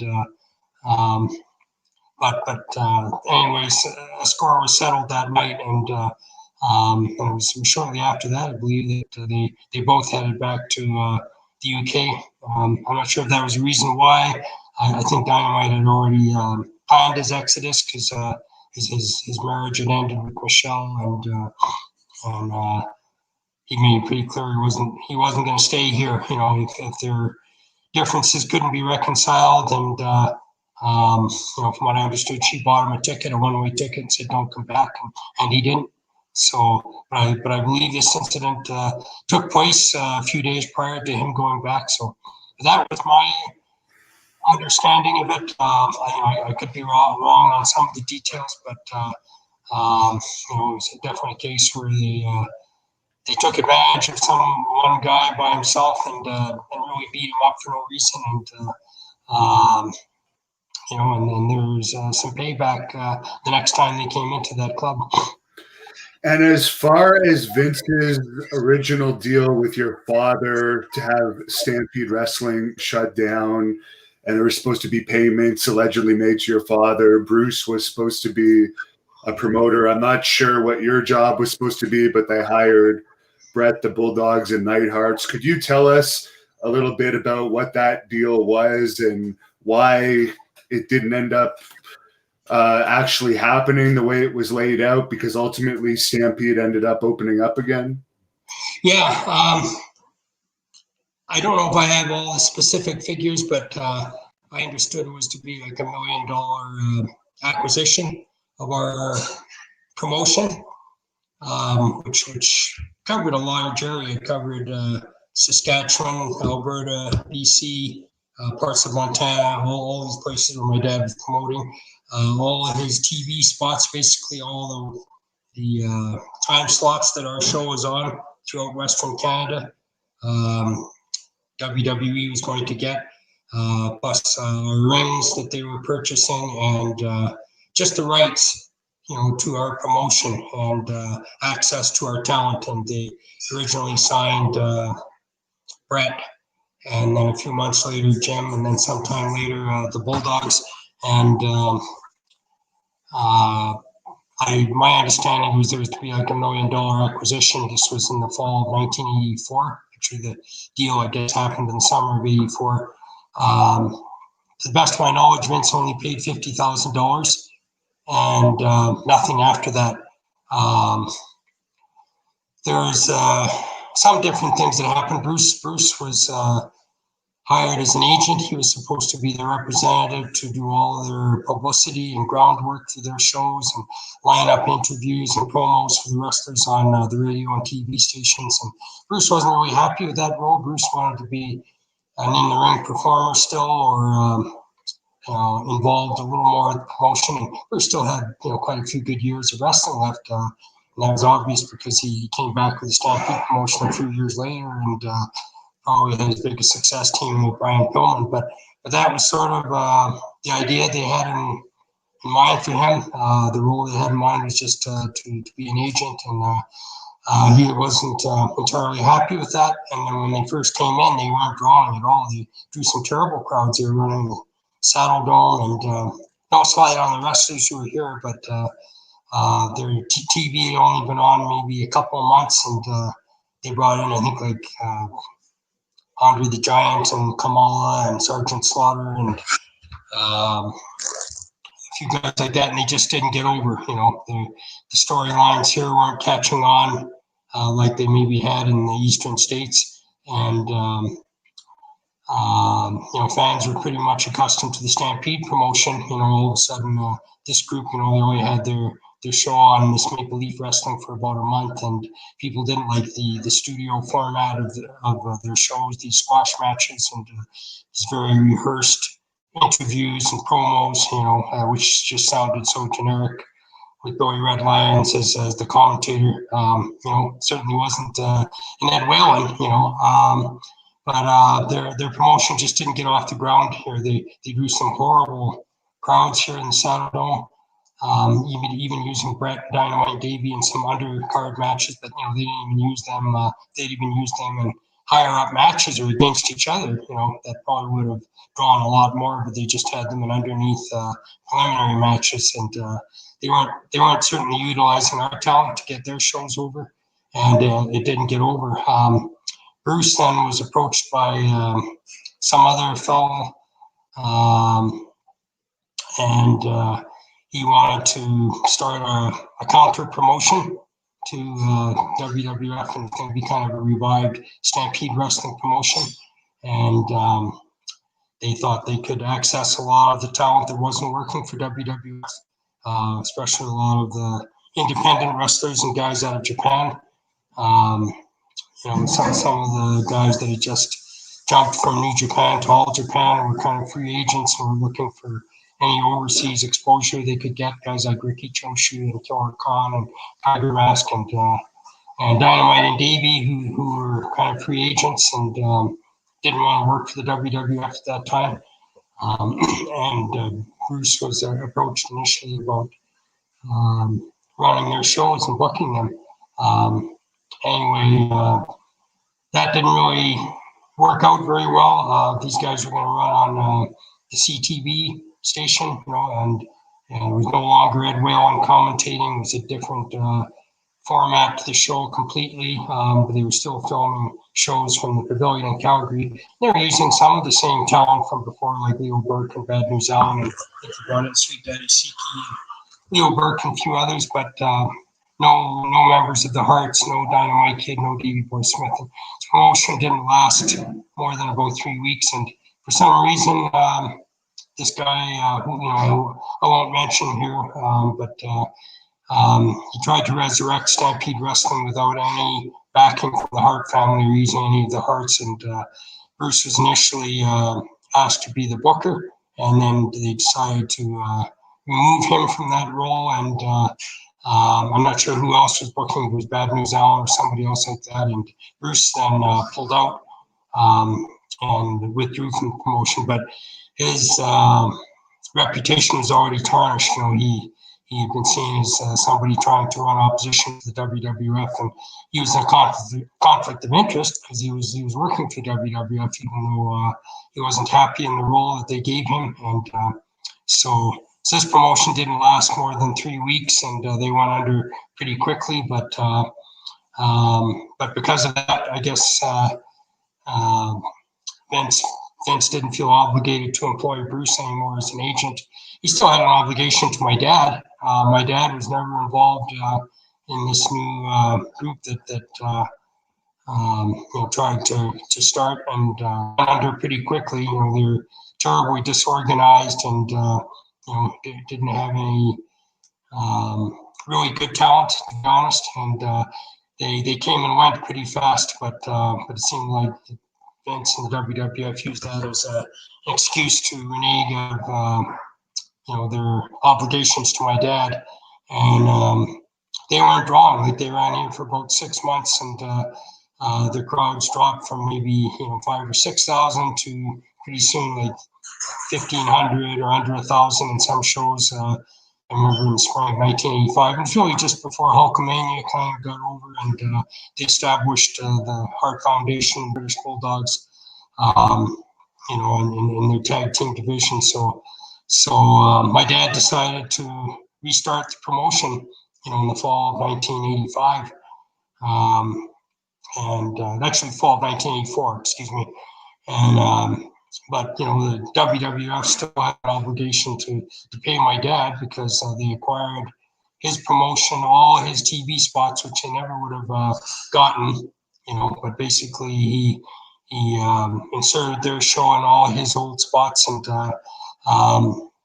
really set the groundwork for them to promote here. And even though they weren't successful here, he had done his part, and they didn't utilize or capitalize on enough local stars here. And at least at that time, although that changed when they turned Brett heel and made him a tag team with Jim the Anvil and put them against the Bulldogs, and that revitalized really their whole tag team division and their following in Canada. Now, they're drawing big crowds here. Now Brett and we're seeing obviously these big stars and Dynamite, Davey, and the matches they were having were incredible. But to be honest, they were having those kind of matches for Stampede long before that. So, but Vince, he never made another payment to my dad after that. Other than that initial $50,000. Plus, he was supposed to get, from what I understood, 2% of every gate, every live show that they ran, not only in Calgary, but all the other cities and centers in Western Canada, and he never paid any of that. By that time, I think he knew Stu was already committed to starting his own promotion again. In fact, I think he encouraged it because he thought it might regenerate some local interest in the promotion again, because they had failed very badly in the first 8 months here, and then basically just stopped running. They didn't come for about another 15, 16 months. And by that time, the Bulldogs were tag team champions, and the Hart Foundation was established as a team. And, some other guys were established, like Honky Tonk Man and Jake Roberts, Junkyard Dog, some former big names with the Stampede promotion. It took that long for their promotion to finally kind of catch on. And, I think Stu, in restarting the Stampede promotion, helped generate some local interest in wrestling again. And then we launched Owen and Chris Benoit and the Econ Express, and there's a lot of local interest in the younger, faster, high flyers of wrestling. But in the process, WWF never lived up to its obligations with my dad. I think Vince's attitude was, well, I'm already using your family members now, and they're in a good position, so you don't want to, you don't want to contest what I owe you or what my legal obligation was. But he did. He never lived up to his agreements, and took advantage of my dad, and that was unfortunate. And really, they helped they helped get a lot of guys over. Brett and Jim and Dynamite Davey had big careers there, and yeah, they probably made their most money with the WWF. But none of that really would have been possible, if my dad hadn't opened the doors for them in the first place and basically given up his promotion in '84. And Vince was very dishonorable and not living up to his agreement and his financial obligations with my dad. So, but that's how business goes sometimes.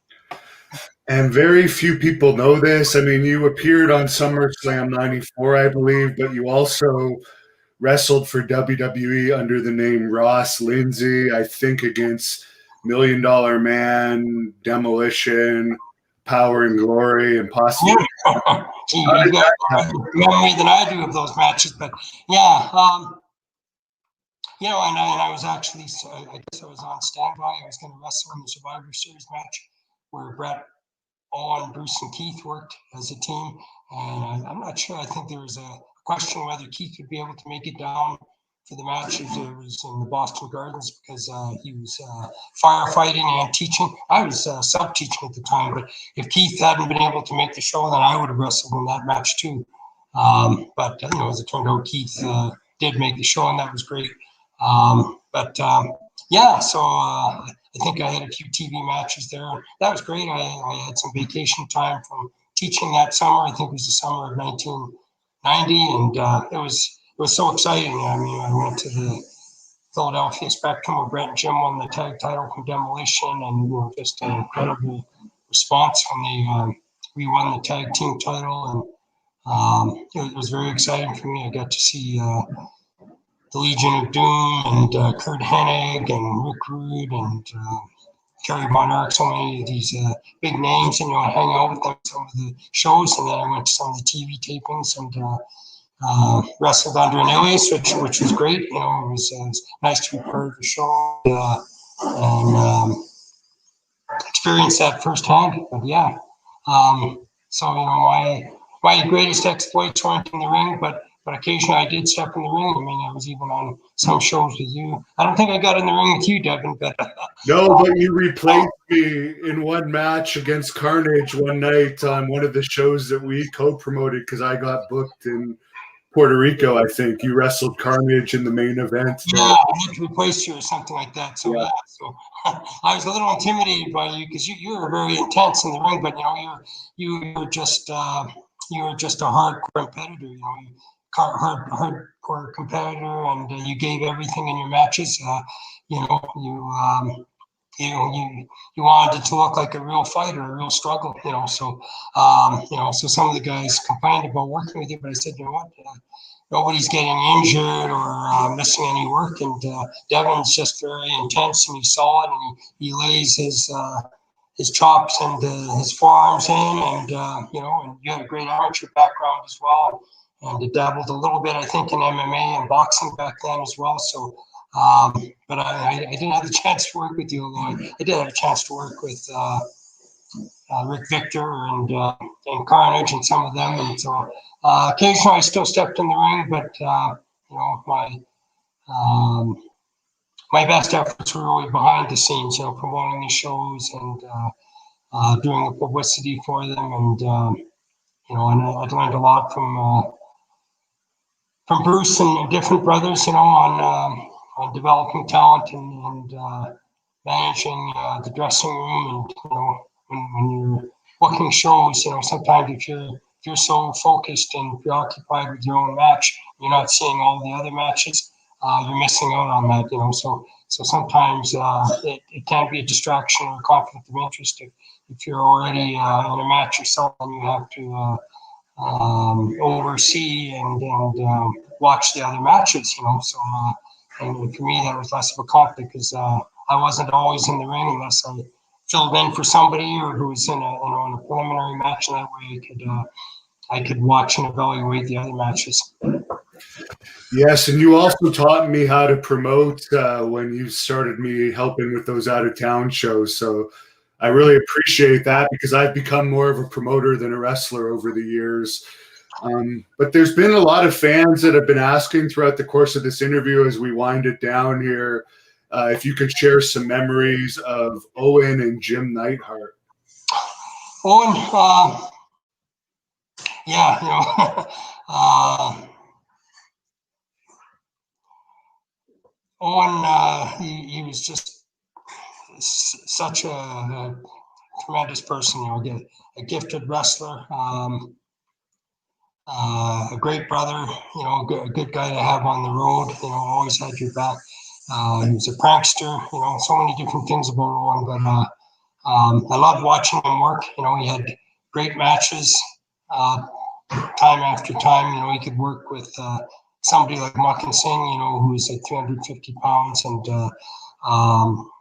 have a great match with him. You know, he always thought brought out the best in anybody he worked with, and they would make him look good, and he would make them look good. And then, you know, he could have a great match with someone smaller, like Gamma Sim, Johnny Smith, you know, someone who's closer to his size. But Owen was just a great technician in the ring. He was very well rounded. You know, everything he did looked logical, and you know, yeah, he did some high spots, but they looked so unrehearsed. You know, very graceful, and you know, and they were always well distributed in the match. You know, he wouldn't be doing a backflip off the top rope or a moonsault in the first minute. You know, he always kept the match lively, but saved his best moves at the end of the match. And you know, and he was a great mat wrestler and a great high flyer. So, you know, I just enjoyed watching him every time I saw him in the ring. And, you know, his lighthearted side was great. He was mischievous and could pull pranks. You know, he was so clever at disguises and changing his voice, you know, and just a master prankster.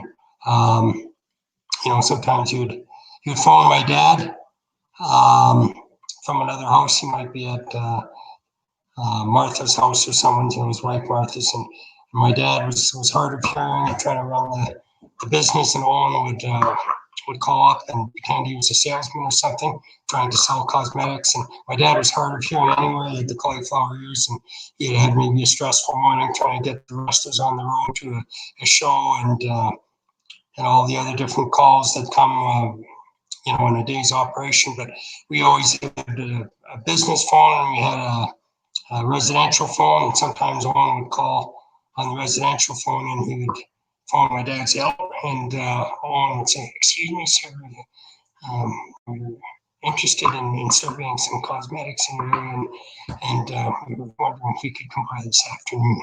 In a very low voice, and my dad said, "Speak up, for Christ's sakes, I can't hear you." And say, and "Excuse me, sir, but if you were available, could we please sample some cosmetics with you at your residence this afternoon?" My dad would be, "What the Christ do I need that for?" You know, and it just kind of go fly off the handle, you know, at this caller, and you know, and Owen in the very meager voice there, and my dad's, "I haven't got time for that," you know, and then Owen would just burst out laughing, you know, and my dad's, "Who the hell is this?" You know, and then when you heard Owen laughing, you knew right away it was Owen, and Owen had, you know, robbed like 4 or 5 minutes of his time, you know, on a busy day, you know, with this prank call. But he used to do that, you know, and my dad would slam the phone down and say, "Goddamn Owen, you know, he got me again," you know.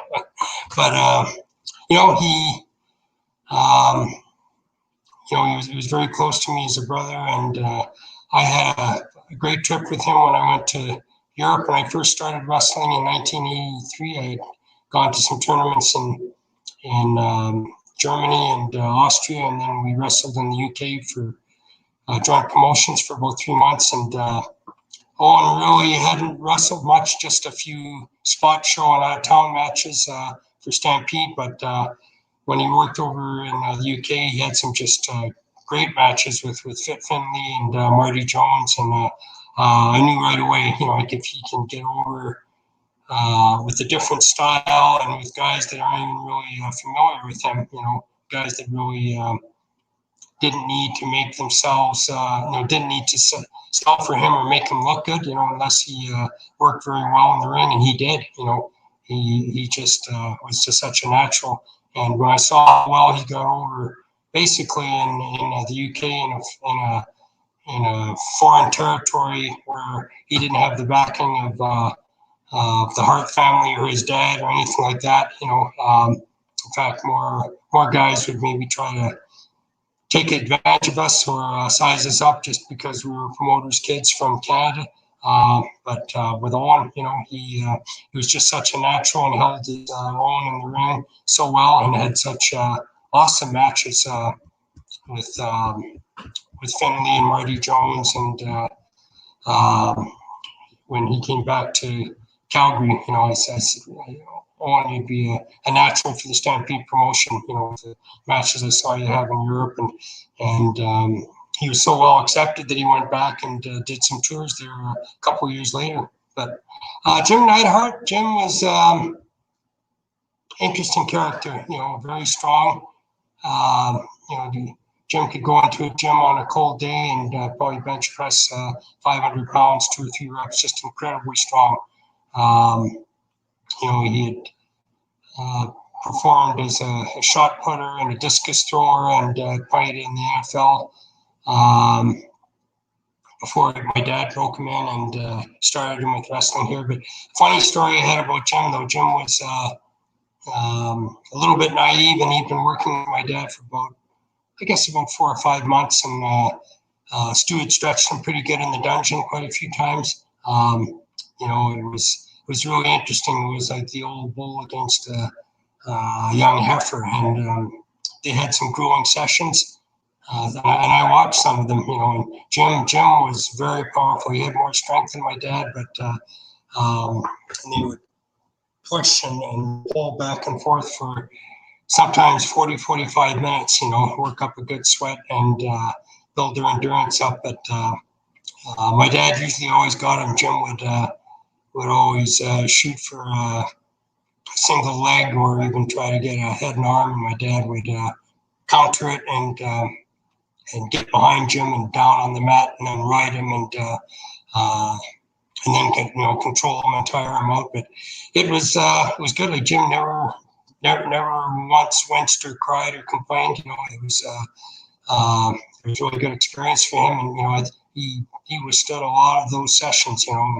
Unfortunately, it was just one-on-one sessions where he didn't have another guy to relieve you. Quite often with my dad would be you and him. And you'd go through a grueling 1 or 2 hours with him, and it's a testament to Jim's fortitude, and his tolerance for pain, because Stu didn't let him off easily. So my dad knew to kind of harness him and control him because he was a 270-pounder, who had a lot more youth and strength than him. So, my dad respected him a lot, but always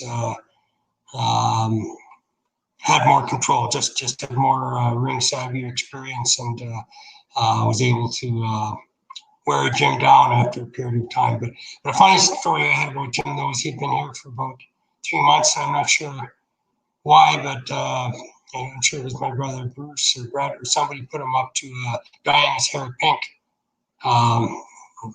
They told him my dad wanted him to stand out a little more and get over better as a worker. And anyway, somebody dyed his hair pink. I'm not sure if it was Brad or Bruce or somebody in one of the dressing rooms, and we're at the hotels after the matches. My dad was furious. My dad saw him a few days later. He'd always respected Jim as as a rugged athlete, who just had the right look and size and strength, and his hair pink. My dad was just living, says, "Who the Christ told you to dye your hair pink? Did I ask you to do that?" And I thought you wanted that, Stu. And says, they told me it would get me over better.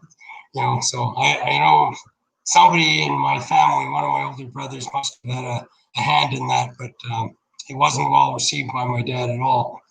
Jim dyed his hair pink, and then I think blonde after that. And anyway, he never did anything like that again, without checking with my dad first. But and that was before he married Ellie or came into the family. But my dad had groomed him and taken him under his wing, and Jim was my dad's star protege.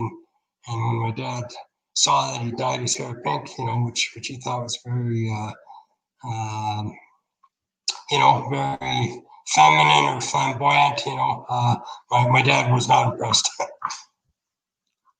And final fan question I'll ask you for today. There's a fan here named Jefferson that wants to know who would be on your Mount Rushmore of wrestling, which is a good question considering you've seen so many wrestlers over the years.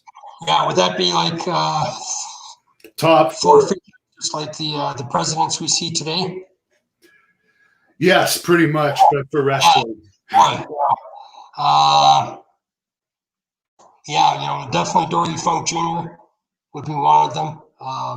Dory, I thought, was the greatest NWA champion of all time, and just so versatile in the classic matches he had when he was champion. Incredible matches he had with Harley Race and Jack Briscoe, and then his career after in Japan.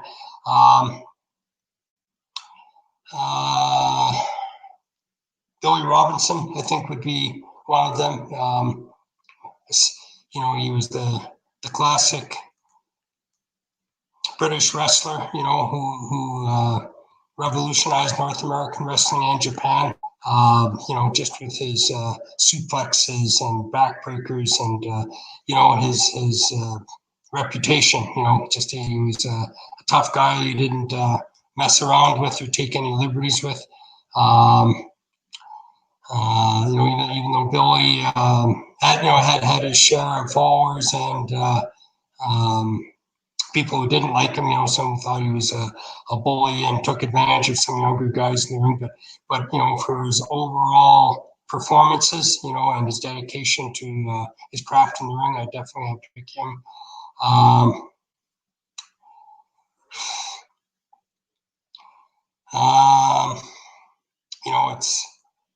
It's hard for me to be unbiased, but I'd have to pick my brother Brett.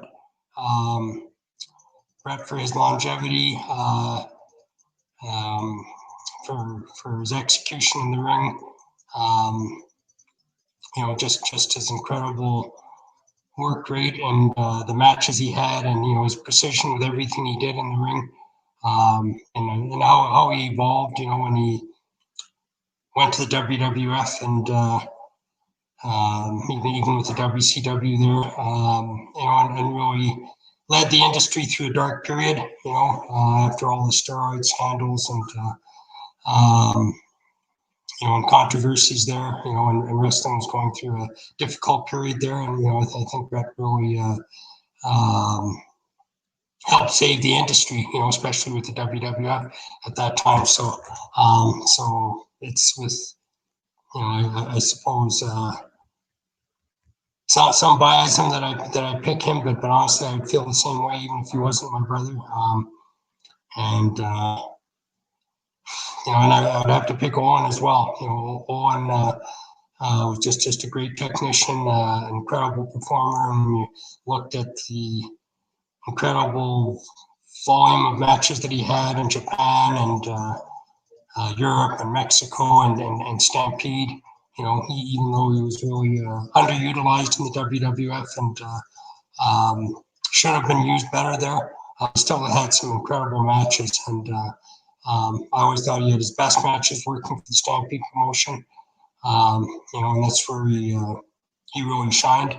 But so I would have to maybe pick those four, Brett and Owen, and Dory Funk and Billy Robinson. And there's so many others I could add to that list, but I guess for Mount Rushmore, we have to limit it to 4 down. There you go. Well, great answers. And the last question I'll ask you today will be from me. And that is, what would be your advice to a promoter like me going into the 2020s to try and help get wrestling popular again with all your experience in wrestling? What do you think it's going to take to bring it back to the way it was in the 90s or the 80s?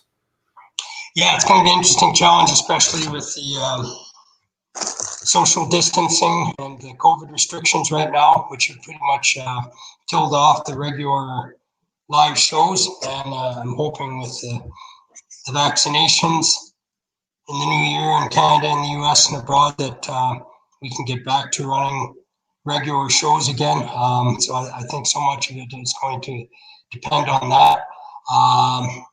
So if we can resume normal shows again with live crowds and no restrictions on attendances or how close fans can be, in the audience or even in proximity of the wrestlers, I think carrying on where we've left off. I think for promoters, I don't think it's necessarily always the best idea to bring in supposed big names or legends from previous promotions, because when you bring in those guys, it's a huge financial payoff for them. You're usually having to pay them a few $1,000s American plus their hotel expenses, airfare, and then they want to sell their merchandise as well. And when these guys come in, unless they're putting your champion over or your top guy over, all they do is kind of leave a vacancy, or a void in your promotion. They come in, quite often beat your top star and then leave, and then what do your names mean after they've already lost to some other guy that was maybe a big name a few years before, but was kind of reclining, barely a legend, and but if you're going to bring in a big name like that, it should be with the idea of getting your talent over, or making them look very good. If they beat your top star, then they should make them look very good and maybe give them 60% of the match. But I just see too many small promotions bringing in these so-called legends, and no offense to them. I'm happy to see these guys making a living and getting the exposure, but when you're paying these guys that amount of money and you don't have enough to pay your own stars, they don't see an increase in their figures, because you've blown it all already on the names you've already brought in for the show.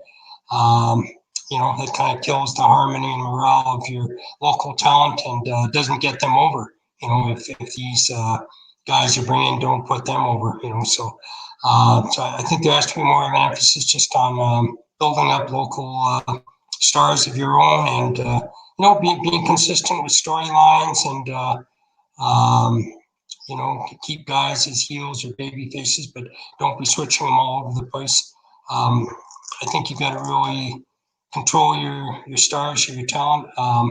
Unfortunately, there's no such thing as kayfabe, it seems now, but fans still want to believe, in the roles of wrestlers as heroes or villains, and guys should perform that way in the ring and really distance themselves with fans afterward. I mean, sure, you can sign autographs, but you don't need to be hanging out or socializing with the guys you just wrestled earlier on the show with, for all the fans to see, because that just sort of takes away the mystique of you fighting that guy or having a rivalry with that guy. Unfortunately, fans don't really take what they see seriously anymore. There's no mystique; it's just sort of a show. So I don't think you can completely go on a 350-degree turn and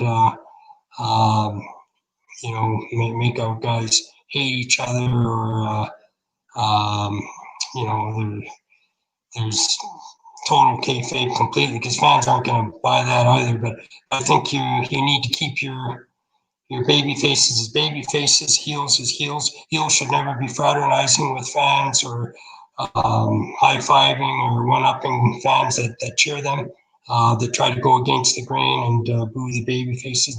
So I think in a sense you have to try and control your crowd more with your in-ring performers, and that's some advice I'd give. And and more of the performers need to work harder in the ring to involve the fans. I very seldom see guys in the ring working the crowd. If you're a heel, you should interact with the fans, and you can't be you can't be swearing, you can't say anything homophobic or sexist or even profane. You have to come up with more creative ways, to lash out at fans, but not get sued, you know, in the process. But there are ways you can do that and still stay in character. But basically, give the fans a reason to dislike you and hate you and boo you, you know, and cheat and heel as much as you can. And baby faces, for their part, they have to involve the fans more, you know, in their comebacks and their facial expressions. And to me, I don't see doing that. You know, they just go in there and they're interacting with each other, but the fans are pretty much left out of it, and they only react if they see a high spot or something. So I think more of the traditional role playing, you know, certainly going to get guys over better. And you know, and if you don't look the part, you shouldn't be in the ring. You know, I know there's a lot of guys breaking in, some through some very you know, unqualified wrestling schools, and some guys look like they came out of the backyard camps. And you know, I think promoters have to be selective about who they put in the ring. And if it's somebody that doesn't look the part and really hasn't earned their place in the card, they shouldn't be on the card. You know, it's just it's a negative blemish on a show. And you see somebody who's 160 pounds who doesn't even have a pair of tights or boots on, you know, they're wearing a pair of jeans and runners or something. So, you know, as a promoter, yeah, I think you need your wrestlers to invest in themselves, look the part, work out, have proper training, and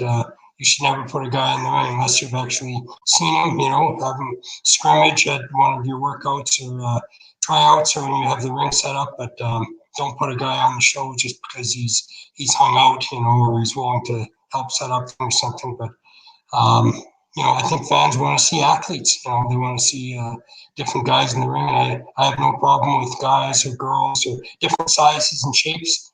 But if you're unathletic and you don't look the part, you really shouldn't be in the ring. And I guess those would be my biggest criticisms of a lot of the local promotions we're seeing today. Yeah.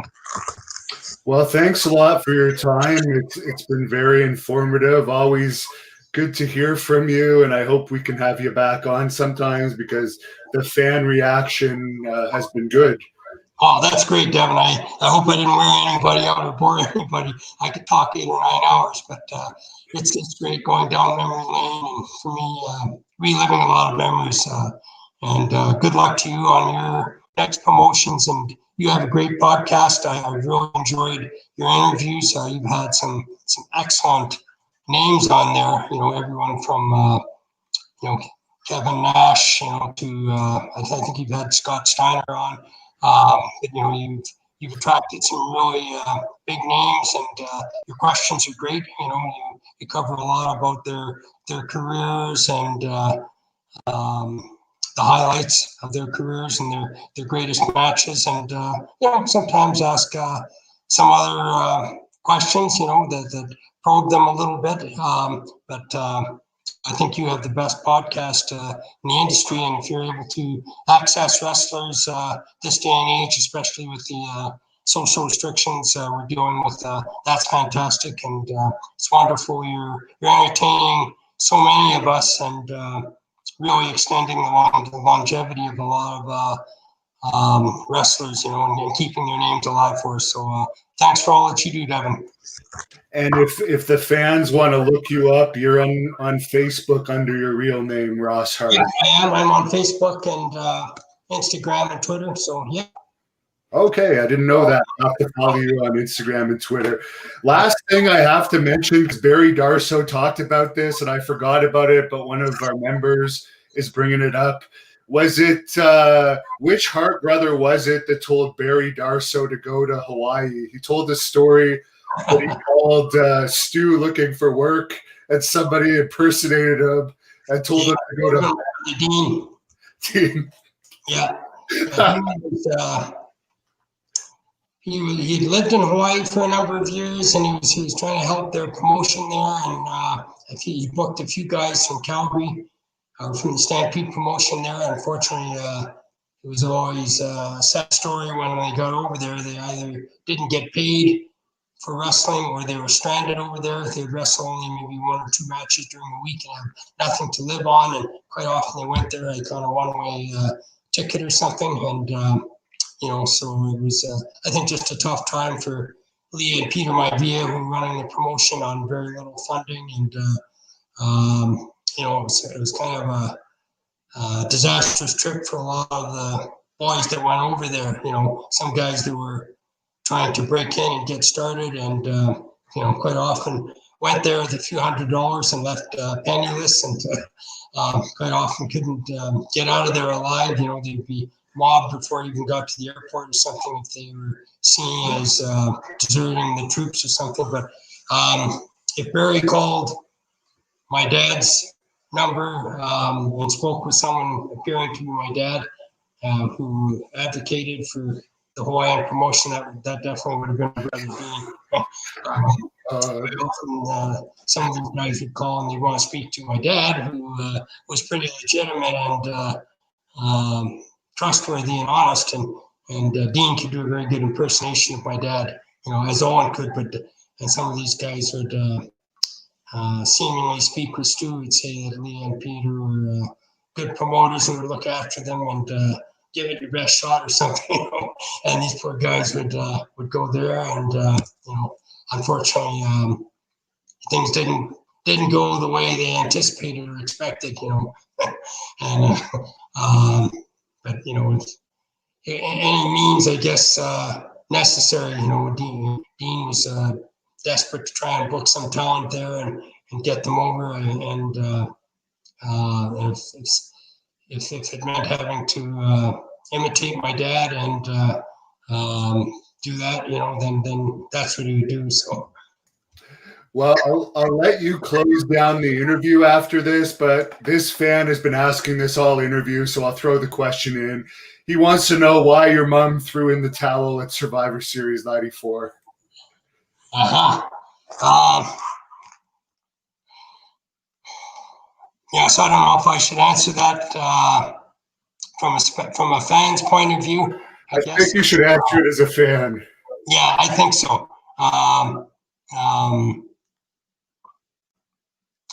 So, I watched the match. I remember, I think it was when Bob Backlund did Brett in the chicken wing, and Owen was outside the ring. I know Brett had been screwed somewhat.